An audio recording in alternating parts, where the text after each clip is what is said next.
শান্তি ঠাকুরানী এবং উপস্থিত ঠাকুরের সেনভাজন ভক্তগণ সকলের আতুল চরণে প্রণাম জানাই।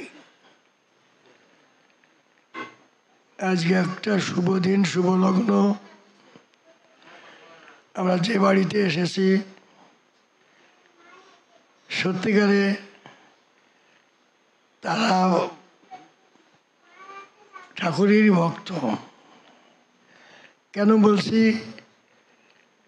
প্রথম কথা, এই ঠাকুরকে প্রথম আমরাই নিয়ে আসছিলাম সাথে করে, কিন্তু সেই ঠাকুর যেন নাই। সুন্দর ঠাকুরের আমি অনেক সময় চাচ্ছি, যে ঠাকুর আমরা এনেছিলাম সে ঠাকুর তো নাই।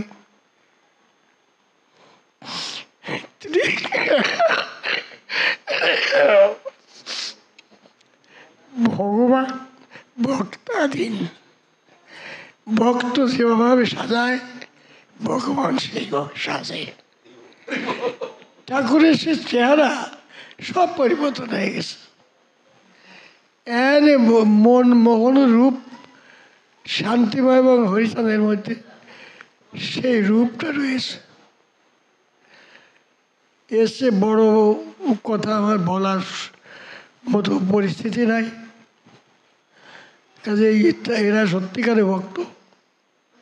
আর যে কথাগুলো আমি বলবো সে কথার কাজ এরা করতেছে। এই যে এই মাস শরীর ভালো হয়েছে, ওই মাস বাচ্চা ছেলের মেয়ের বাচ্চা কাচ্চা হতো না, ঠাকুরের সামনে মানত করে ঠাকুরের কৃপা লাভ করেছে।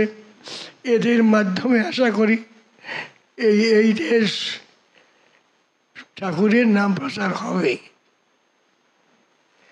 এই ধারণা আমার মধ্যে সম্পূর্ণভাবে এসেছে। কারণ ভক্তাধীন ভগবান। যাই হোক, এখন আমরা আমাদের ধ্যানের ঠাকুর, প্রাণের ঠাকুরের আতুল চরণে পুষ্পাঞ্জলি দিব।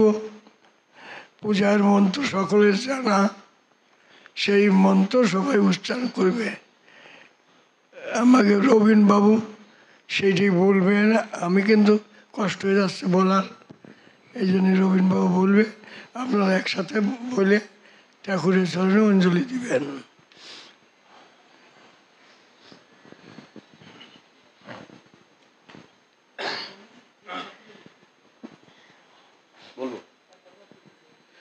জয় জয় শান্তি হরি প্রেমানন্দে